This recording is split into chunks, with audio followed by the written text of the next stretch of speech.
నమస్కారం. పిఎస్టీవీ వార్తలకు స్వాగతం. ముందుగా వార్తల్లోని ముఖ్యాంశాలు. వ్యవసాయ రంగాలపై అధికారులతో సమీక్ష నిర్వహించిన సీఎం. స్వర్ణాంధ్ర విజన్ లక్ష్యాలపై సమీక్ష చేసిన చంద్రబాబు. వ్యవసాయ అనుబంధ రంగాలపై కీలక సూచనలు. రైతులకు ఉపయోగపడే కార్యాచరణ సిద్ధం చేయాలన్న సీఎం.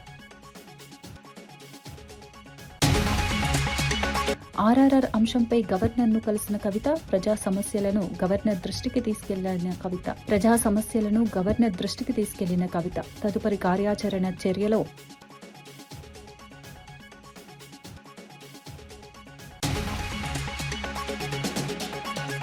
ప్రజల సమస్యలపై పోరాటం కొనసాగుతుందని జగన్ ఆరోపణలపై తీవ్ర విమర్శలు చేసిన బీసీ జనార్దన్. ఆధారాలు లేని ఆరోపణలు చేయొద్దన్న బీసీ జనార్దన్. ప్రజలు వైసీపీని నమ్మే పరిస్థితి లేదన్న మంత్రి. అభివృద్ధిని ప్రజలు కోరుకుంటున్నారన్న బీసీ జనార్దన్.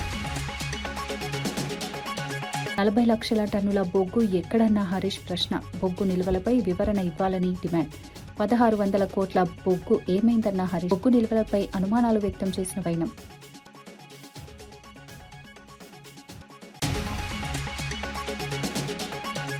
జగన్ వ్యాఖ్యలపై తీవ్ర ఆరోపణలు చేసిన భూమిరెడ్డి. వైఎస్ కుటుంబంపై సంచలన వ్యాఖ్యలు.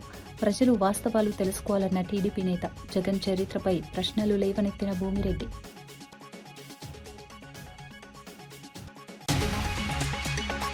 స్వర్ణాంధ్ర విజన్ 2047 లక్ష్యంగా ముఖ్యమంత్రి చంద్రబాబు వ్యవసాయ అనుబంధ రంగాలపై సమీక్ష నిర్వహించారు. సీఎం క్యాంపు కార్యాలయంలో జరిగిన సమావేశానికి మంత్రి అచ్చెన్నాయుడు, సీఎస్ సాయిప్రసాద్ అధికారులు హాజరయ్యారు. వ్యవసాయం, హార్టికల్చర్, ఆక్వాకల్చర్, పశుసంవర్ధక శాఖలపై సమగ్రంగా చర్చించారు. ఎల్నినో ప్రభావం, వర్షపాతం పరిస్థితులు, సాగునీరు, విత్తనాల పంపిణీ వంటి అంశాలపై అధికారుల నుంచి వివరాలు తెలుసుకున్నారు. ప్రాథమిక రంగంలో 6 మిషన్ల అమలుపై దృష్టి పెట్టాలని సూచించారు. రైతులకు ఉపయోగపడే విధంగా ముందస్తు కార్యాచరణ ఉండాలని అధికారులకు ఆదేశించారు.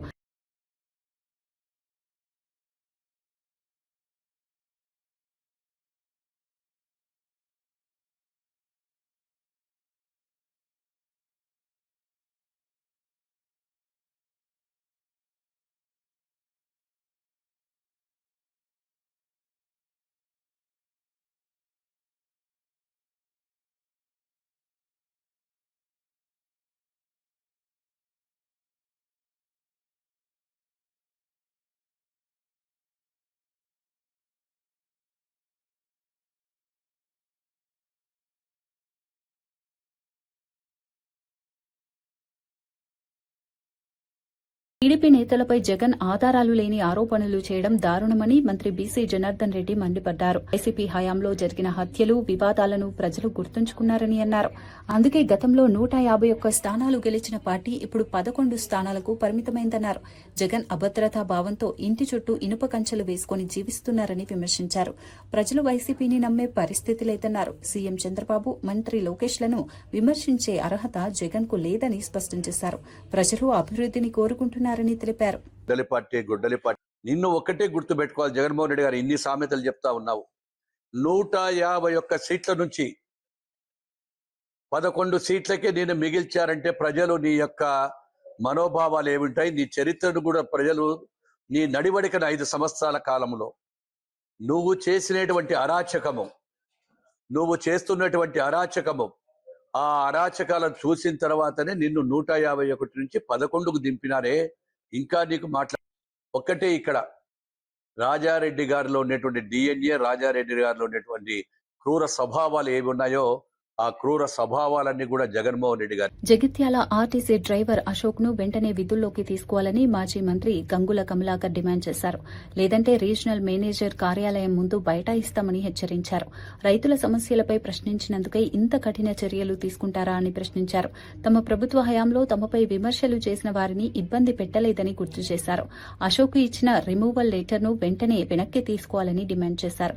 ఉద్యోగిపై అన్యాయం జరిగితే బీఆర్ఎస్ చూస్తూ ఊరుకోదన్నారు. ఉద్యోగుల హక్కుల కోసం పోరాటం కొనసాగుతుందని తెలిపారు. ఈ వ్యవహారం ప్రస్తుతం రాజకీయంగా చర్చనీయాంశమవుతోంది. ఈ మీటింగ్ అయినాక డెఫినెట్ మనం అటే వెళ్దాం, ఆర్ఎం ఆఫీస్కి వెళ్తాం. ఒకవేళ గిట్ట సాయంత్రం వరకు కూడా ఆ డ్రైవర్ అశోక్ను మళ్ళీ పనిలో తీసుకోకపోతే 100% రేపు జైత్యాలకు పోతాం. రేపు పొద్దున జైత్యాలకు వెళ్తాము, ఆ కుటుంబానికి అండగా ఉంటాము.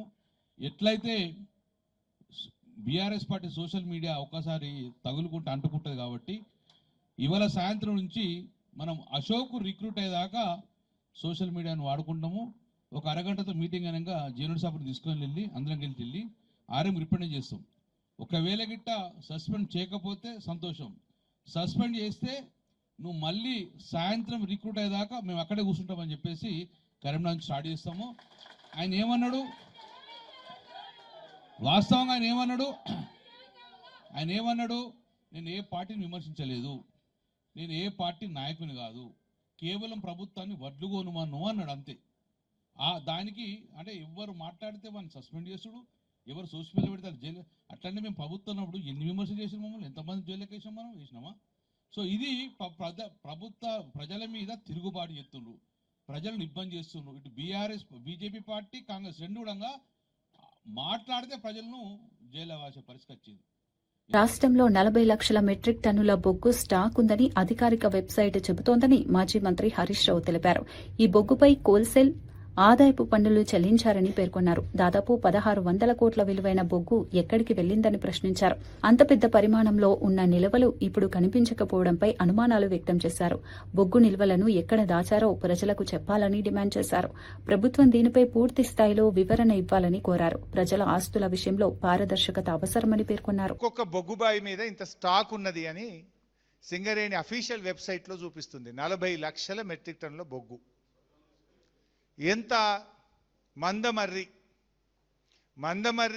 బొగ్గుబాయి మీద 7,20,000 మెట్రిక్ టన్నుల బొగ్గు స్టాక్ ఉందట. ఉన్నారా మందమర్రిలో? ఇది సింగరేణి వెబ్సైట్లో చూడండి, అఫీషియల్ వెబ్సైట్లో సింగరేణిలో మందమర్రి బొగ్గుబాయి దగ్గర 7,20,000 మెట్రిక్ టన్నుల బొగ్గు స్టాక్ ఉంది. ఎస్ఆర్పి అంటే మన శ్రీరాంపూర్ బొగ్గుబాయి దగ్గర 8 లక్షల మెట్రిక్ టన్నుల బొగ్గు స్టాక్ ఉన్నది. RG1 6 లక్షల మెట్రిక్ టన్నుల బొగ్గు స్టాక్ ఉంది. RG3 బాయి మీద 4 లక్షల మెట్రిక్ టన్నుల బొగ్గు స్టాక్ ఉన్నది. BHPL భద్రాద్రి భూపాలపల్లి బొగ్గుబాయి మీద మా రమణన్న పోయి చూడాలి రేపు, కార్మికులను తోలుకొని పోయి 5,40,000 మెట్రిక్ టన్నుల బొగ్గు స్టాక్ ఉంది. అరే మరి సింగరేణి అఫీషియల్ వెబ్సైటు మీకని చాలా గమ్మత్ చెప్తా వినండి. YLD ఇల్లెందు బొగ్గుబాయి మీద 3,50,000 బొగ్గు స్టాక్ ఉన్నది. SPL సత్తుపల్లి మీద 2 లక్షల స్టాక్ ఉన్నది. మొత్తం కలిపితే ఈరోజు సింగరేణి అధికారిక లెక్కల ప్రకారం సింగరేణి ఆన్లైన్ వెబ్సైట్లో వాళ్ళు చెప్తున్నది 40 లక్షల మెట్రిక్ టన్నుల బొగ్గు ఉత్పత్తి చేసి బాయిల మీద స్టాక్ ఉన్నది అని చెప్పి సింగరేణి చూపిస్తున్నది. ఉత్తగా చూపించుడు కాదు, ఈ 40 లక్షల మెట్రిక్ టన్నుల మీద ఆదాయం వచ్చింది మాకు. వైఎస్సార్సీపీ అధినేత జగన్మోహన్ రెడ్డి తన కుటుంబ చరిత్రపై తప్పుడు ప్రచారం చేస్తున్నారని టీడీపీ నేత భూమిరెడ్డి రామ్ గోపాల్ రెడ్డి ఆరోపించారు. స్వాతంత్ర్య పోరాటంలో తమ కుటుంబం పాత్ర ఉందంటూ జగన్ చెబుతున్న మాటల్లో నిజం లేదన్నారు. వైఎస్ కుటుంబం బ్రిటిష్ కాలంలో ప్రత్యేక ప్రాధాన్యతతో ఎదిగిందని విమర్శించారు. స్వాతంత్ర్యం తర్వాత మైనింగ్ ఆస్తుల కోసం అమాయకులను హత్య చేశారంటూ తీవ్ర ఆరోపణలు చేశారు. కడప జిల్లాలో ఫ్యాక్షన్ రాజకీయాలు, దౌర్జన్యాలు, బాంబు సంస్కృతిని ప్రవేశపెట్టింది వైఎస్ కుటుంబమేనని వ్యాఖ్యానించారు. జగన్ అరాచకాలకు తామంతా ప్రత్యక్ష బాధులమని పేర్కొన్నారు. ఈ అంశాలపై ప్రజలు వాస్తవాలు తెలుసుకోవాలని సూచించారు. ఈ వ్యాఖ్యలు రాష్ట్ర రాజకీయాల్లో కొత్త చర్చకు దారితీశాయి. రెండవ ప్రపంచ యుద్ధం జరిగింది. రెండవ ప్రపంచ యుద్ధానికి సంబంధించి బ్రిటిష్ వారికి అనుకూలంగా ఉన్న వారందరినీ కూడా ఆ రెండవ ప్రపంచ యుద్ధంలో పాల్గొనాలని చెప్పి బ్రిటిష్ వారి సైన్యంలో చేర్చుకోవడం జరిగింది. ఈ వాస్తవం చాలా మందికి తెలియకపోవచ్చు. జగన్మోహన్ రెడ్డి గారికి కూడా తన తాత స్వాతంత్ర సమరయోధుడనే భ్రమలో ఉన్నాడు. కాబట్టి ఈ విషయం తెలుసో లేదో ఒకసారి మీ కుటుంబంలో ఉన్న పెద్దలను అడిగి తెలుసుకోమని చెప్పి విజ్ఞప్తి చేస్తాను. 1939-45 మధ్య జరిగిన రెండవ ప్రపంచ యుద్ధంలో మీ తాత, నువ్వు చాలా గొప్పగా చెప్పుకుంటున్న వైఎస్ రాజారెడ్డి గారు మద్రాస్ రెజిమెంట్లో బ్రిటిష్ తరఫున బ్రిటిష్ సైన్యంలో చేరిన విషయం వాస్తవమా కాదా అని చెప్పి సూటిగా ప్రశ్నిస్తా ఉన్నా. మద్రాస్ హైకోర్టు పైన జపాన్ వారు బాంబింగ్ వేసినప్పుడు ఆ బాంబులు వేసిన దానికి భయపడి ప్రాణభయంతో బ్రిటిష్ మిలిటరీ నుంచి పారిపోయి ఇంటికి కూడా రాకుండా ఉన్న విషయం వాస్తవమా కదా జగన్మోహన్ రెడ్డి అడిగి తెలుసుకోమని చెప్పి, మీ చరిత్రను అడిగి తెలుసుకోమని చెప్పి విజ్ఞప్తి చేస్తా ఉన్నా.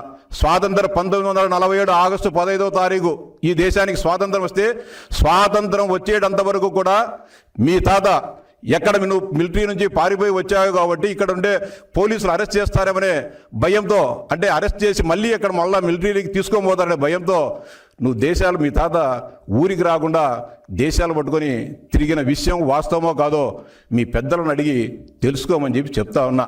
అంటే ఇంత ఘనమైన చరిత్ర భారతదేశానికి వ్యతిరేకంగా ఉన్న మీరు ఈరోజు మేము దేశభక్తులం, ఈ రాష్ట్ర భక్తులం, ఈ రాష్ట్ర అభివృద్ధి కాముకులం అని చెప్పి మీరు మాట్లాడుతూ మీ ఇంత నీచ చరిత్రను ఇంత మీరు గొప్పగా చెప్పుకుంటున్నారు. ఇది వాస్తవమా కాదు అడుగు. బ్రిటిష్ వారికి అనుకూలంగా మీ కుటుంబం పనిచేసిందే లేదా, ఇది వాస్తవం నేను చెప్పేది. యాజ్ పర్ రికార్డ్స్ ఉన్నాయి, మీరు కావాలని తీసుకోండి.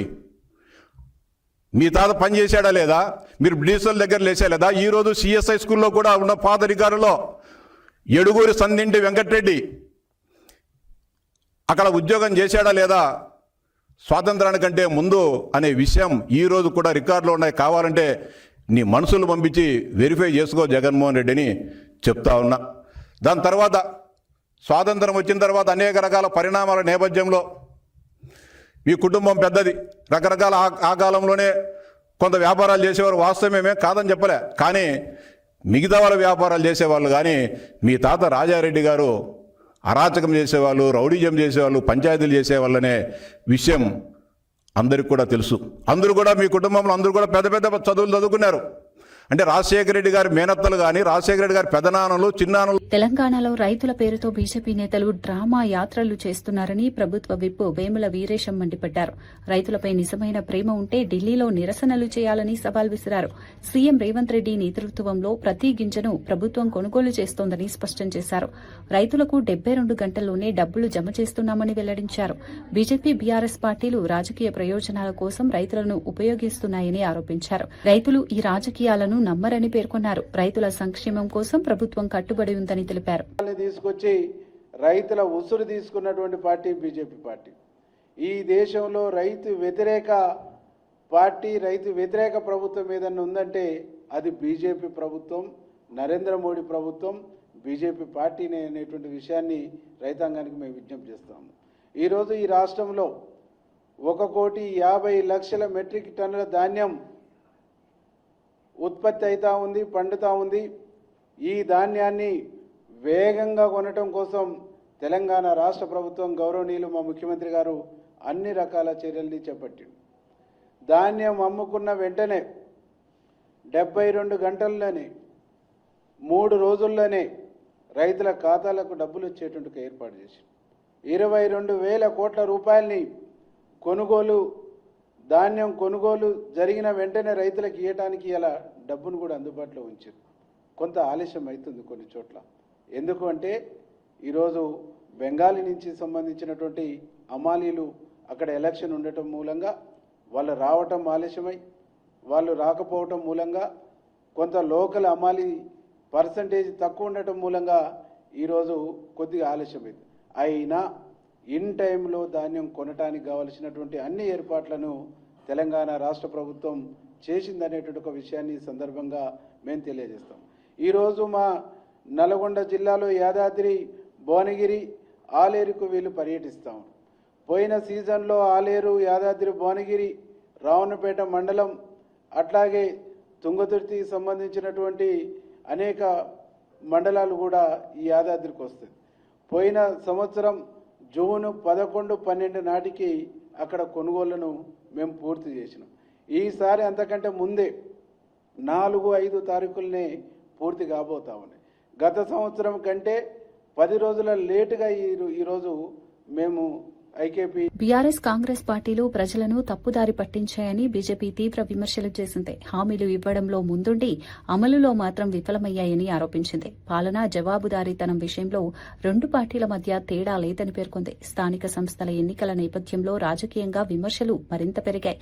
హైదరాబాద్ స్థానిక ఎన్నికలను దృష్టిలో ఉంచుకుని పార్టీలు ప్రచారాన్ని వేగవంతం చేస్తున్నాయి. ఒకరిపై ఒకరు ఆరోపణలు చేస్తూ రాజకీయ వాతావరణాన్ని వేడెక్కిస్తున్నాయి. ప్రజలను మోసం చేసిన పార్టీలకు తగిన బుద్ధి చెప్పాలని బీజేపీ పిలుపునిచ్చింది. రాబోయే ఎన్నికల్లో ప్రజలు మార్పు కోరుకుంటున్నారని నేతలు వ్యాఖ్యానించారు. అయితే రేవంత్ రెడ్డి గారు మహా తుగ్లక్, ఈయన చేసేవన్నీ కూడా మూడు చేస్తా ఉన్నారు. మీకు క్లారిటీ లేనప్పుడు, మీకు ఏ బూత్లు ఎక్కడ రావాలి, ఏ ఒక బౌండరీ ఎక్కడ రావాలి మీకే తెలియనప్పుడు ఈ హైదరాబాద్ నగరాన్ని మీరు ఎందుకు ఈ విధంగా చేస్తా ఉన్నారు? రెండు పార్టీలు కూడా హైదరాబాద్ ప్రజలతో మజ్లీస్ ని అడ్డు పెట్టుకుని ఆడుకుంటున్నారు. వీళ్ళకు మజ్లీస్ ముఖ్యం కానీ హైదరాబాద్ ప్రజలు ముఖ్యం కాదు. గత ప్రభుత్వం రియల్ ఎస్టేట్ మీద వాళ్ళ తిజోరీలు నింపుకున్నారు. ఈ ప్రభుత్వం మొత్తం రియల్ ఎస్టేట్ నే మొత్తానికి బర్బాద్ చేసింది. మొన్న ఏ బిల్డర్ని అడిగినా కూడా కొత్త వెంచర్ తీసుకోవట్లేదు సార్, 2.5 years అయింది ఈ ప్రభుత్వం వచ్చినప్పటి నుంచి మా వెంచర్లే కావట్లేదు చెప్తాను. తమిళనాడులో మహిళలు వినూత్నంగా నిరసన తెలియజేసిన ఘటన చర్చనీయాంశమైంది. గత 3 ఏళ్లుగా పనిచేయని బారుబోవికి మహిళలు అంత్యక్రియలు నిర్వహించారు. ఎన్నిసార్లు ఫిర్యాదు చేసినా అధికారులు స్పందించకపోవడంతో ఈ విధంగా నిరసన తెలిపారు. బోరుబావికి పూలమాలలు వేసి అంతిమ యాత్ర నిర్వహించారు. నీటి సమస్య కారణంగా ప్రతిరోజు 5 కిలోమీటర్లు నడిచి నీళ్లు తెచ్చుకోవాల్సి వస్తోందని మహిళలు ఆవేదన వ్యక్తం చేశారు.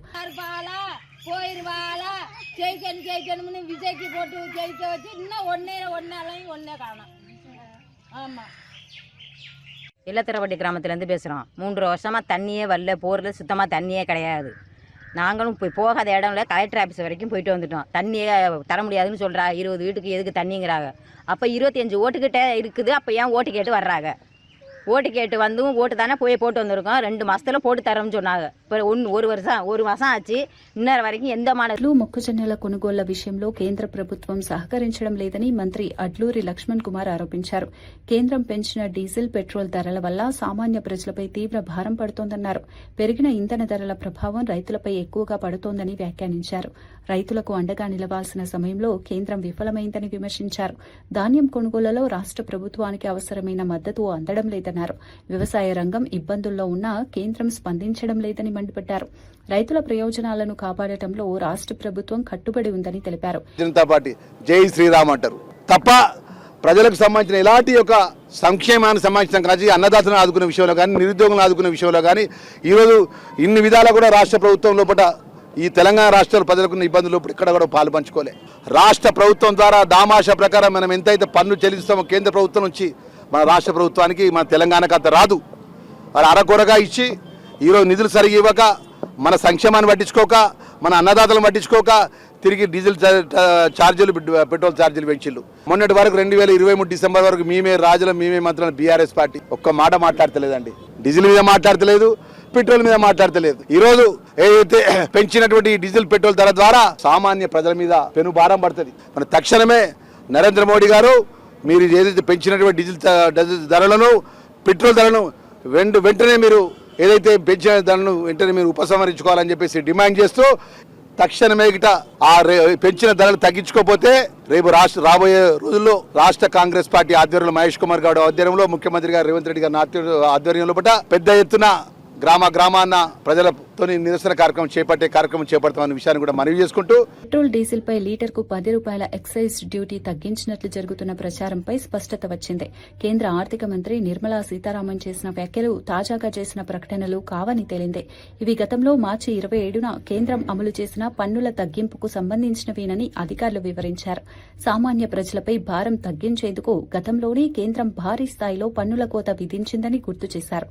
ఇటీవల ఇంధన ధరల పెరుగుదల నేపథ్యంలో కేంద్రం భరించిన ఆర్థిక భారాన్ని వివరించే క్రమంలోనే ఈ వ్యాఖ్యలు చేసినట్లు స్పష్టం చేశారు.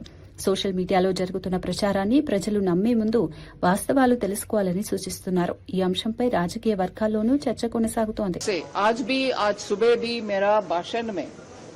सिडबी के एड्रेस के समय मैंने उस विषय को जिक्र किया. More than 1 lakh crore annually this year we have given through the excise duty reduction. Had we not given that reduction at that time, even at that time 10 rupees would have been the increase at that time itself. So we have given, and that is almost 1 lakh crore on the budget. But the increases now are coming from the oil marketing companies because they are the ones who are procuring and selling. Velugumatla Rayagiri RRR అంశాలను governor దృష్టికి తీసుకెళ్లామని కల్వకుంట్ల కవిత వెల్లడించారు. ప్రజా సమస్యల పరిష్కారంపై తమ వినతులను గవర్నర్కు వివరించినట్లు తెలిపారు. తమ అభ్యర్థనలపై governor సానుకూలంగా స్పందించారని చెప్పారు. ప్రభుత్వం తీసుకునే చర్యలను బట్టి తదుపరి కార్యాచరణ ప్రకటిస్తామని స్పష్టం చేశారు. ప్రజల సమస్యల విషయంలో వెనక్కి తగ్గేది లేదన్నారు. ప్రజల తరపున పోరాటం కొనసాగుతుందని పేర్కొన్నారు. సమస్యల పరిష్కారమే తమ లక్ష్యమని తెలిపారు. అక్వైర్ చేస్తున్నటువంటి ల్యాండ్కి సంబంధించిన అంశం కావచ్చు, RRRలో ల్యాండ్ కోల్పోతున్నటువంటి భూ నిర్వాసితులు కావచ్చు, వీరందరి పట్ల అనేక రకాల పోరాట రూపాల్లో మేము పోరాడుతూ వచ్చినాం. కొన్ని చోట్ల రిజల్ట్ సాధించుకోగలిగినాం. ఖమ్మం వెలుగుమట్లలో దాదాపుగా 318 మందికి మళ్ళీ ప్రభుత్వం దిగి వచ్చి అదే చోట పట్టాలు ఇవ్వడం, అదేవిధంగా పరిగి కానీ RRR కానీ మరి జరుగుతున్నటువంటి ప్రయత్నాలు ప్రభుత్వం ఆపేయడం, ఇవన్నీ కూడా మేము పాక్షిక విజయాలుగా భావిస్తూ మరి సంపూర్ణ విజయం కావాలంటే ఖచ్చితంగా ఇందులో కేంద్ర ప్రభుత్వం ఇన్వాల్వ్మెంట్ ఉండాలి. మరి రాష్ట్ర ప్రభుత్వం దగ్గర నుంచి మంచి రిపోర్ట్ తెప్పించుకొని మరి ఏ విధంగా అన్యాయం జరిగిందో తెలుసుకొని న్యాయం చేసే విధంగా మరి గవర్నర్ గారిని కలిసి ఇవాళ వారి మద్దతు కూడగట్టడానికి ఇక్కడికి రావడం జరిగింది. ఖమ్మం నుండి నవ్య, అట్లానే రంగారెడ్డి జిల్లా గండిపేట మండలం కోకాపేట చెరువు పరిధిలో హైడ్రా అధికారులు కఠిన చర్యలు చేపట్టారు. గోల్డ్ షిప్ విలాస్లో పార్కు స్థలాన్ని ఆక్రమించిన ప్రాంతాన్ని అధికారులు గుర్తించి కూల్చివేశారు. ప్రజలకు ఉపయోగపడే పార్కు స్థలాలను ఎట్టి పరిస్థితుల్లోనూ కబ్జా చేసేందుకు అనుమతించబోమని స్పష్టం చేశారు. చెరువులు, పార్కులు ప్రభుత్వ భూముల పరిరక్షణలో రాజీ పడబోమని హెచ్చరించారు. ఆక్రమణలపై నిరంతరం నిఘా కొనసాగుతుందని తెలిపారు.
బాలీవుడ్ నటుడు రణ్వీర్ సింగ్ పై Federation of Western India Cine Employees నిషేధం విధించడం సంచలనంగా మారింది.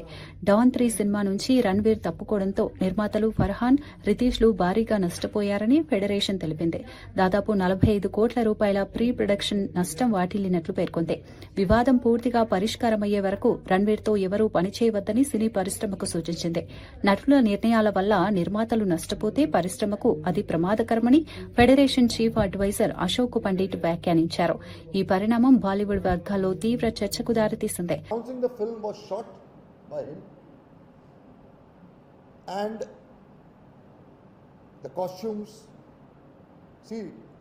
मैंने इतनी बड़ी जब फिल्म 250-300 करोड़ की फिल्म बनती है तो कम से कम प्री प्रोडक्शन का खर्चा बहुत होता है. So they have spent 45 crores on the pre production. 3 weeks before the unit is supposed to leave for the shoot, he withdraws from the film. So I think it's a wrong trend, and Federation is very serious about protecting people who are responsible for running this industry and giving so many jobs to people. So we found that this was totally uncalled for, and it did, you cannot take the entire industry for a ride like this. It's a wrong trend. We technicians are also suffering in this. How? Because all the technicians who were hired for this film and dates were given to the producer have refused other work during this period. So they are out of the other work. They are sitting idle now because they have already said no to a lot of people. Goshamahal MLA Raja Singh ను లక్ష్యంగా చేసుకుని fake call వ్యవహారం కలకలం రేపింది. Principal సెక్రటరీగా పరిచయం చేసుకున్న ఓ వ్యక్తి ఫైనాన్స్ డిపార్ట్మెంట్ నుంచి మాట్లాడుతున్నానంటూ దిలీప్ కుమార్ పేరుతో ఫోన్ చేశాడు. అయితే కాల్ పై అనుమానం వచ్చిన రాజాసింగ్ వెంటనే డిప్యూటీ సీఎం బట్టి విక్రమార్క పిఏతో క్రాస్ చెక్ చేశారు. దీంతో ఇది మోసపూరిత కాల్ అని గుర్తించారు. ప్రజాప్రతినిధులను టార్గెట్ చేస్తూ ఇలాంటి మోసాలు పెరుగుతున్నాయని ఆయన ఆందోళన వ్యక్తం చేశారు. రాజకీయ నాయకులు, అధికారులు, ప్రజాప్రతినిధులు అప్రమత్తంగా ఉండాలని హెచ్చరించారు. ఈ ఘటనపై రాష్ట్ర ప్రభుత్వం నిందితులపై కఠిన చర్యలు తీసుకోవాలని రాజాసింగ్ డిమాండ్ చేశారు. ఈ ఘటన ఇప్పుడు రాజకీయ అధికార వర్గాల్లో చర్చనీయాంశంగా మారింది. ఈ స్కీమ్ ఒక లాంచ్ అయింది. ఆ స్కీమ్ కిందనే మన తెలంగాణ ముఖ్యమంత్రి గారు చీఫ్ మినిస్టర్ ఎంప్లాయ్మెంట్ ఆ స్కీమ్ కూడా మన చీఫ్ మినిస్టర్ గారు లాంచ్ చేసినారు కదా.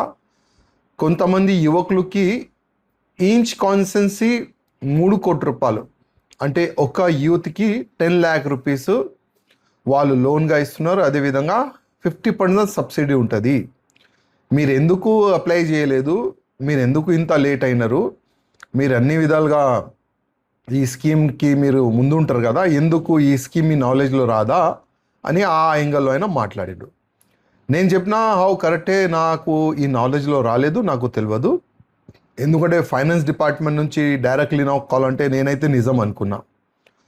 దాదాపు నేను ఆయన చెప్పిన మాటలకి నేను నమ్మినా కూడా మళ్ళా నాకు డౌట్ వచ్చింది, ఏదో ఒక తేడా కనబడుతుంది. ఎందుకంటే ఆయన మాటల్లో ఏమంటుండంటే, సార్ ఈ రోజే అంటే నిన్న నైటే మీరు ఆధార్ కార్డులు అన్నీ పెట్టాలి, ఎందుకంటే దాంట్లో ఎంతమంది కేపబుల్ ఉన్నారో లేరో అది మొత్తం మేము చూసుకోవాలి, మీరు ఇవాళనే నైట్ ఆధార్ కార్డ్ పెట్టండి. మరోసారి ఇవి ఈనాటి వార్తా విశేషాలు.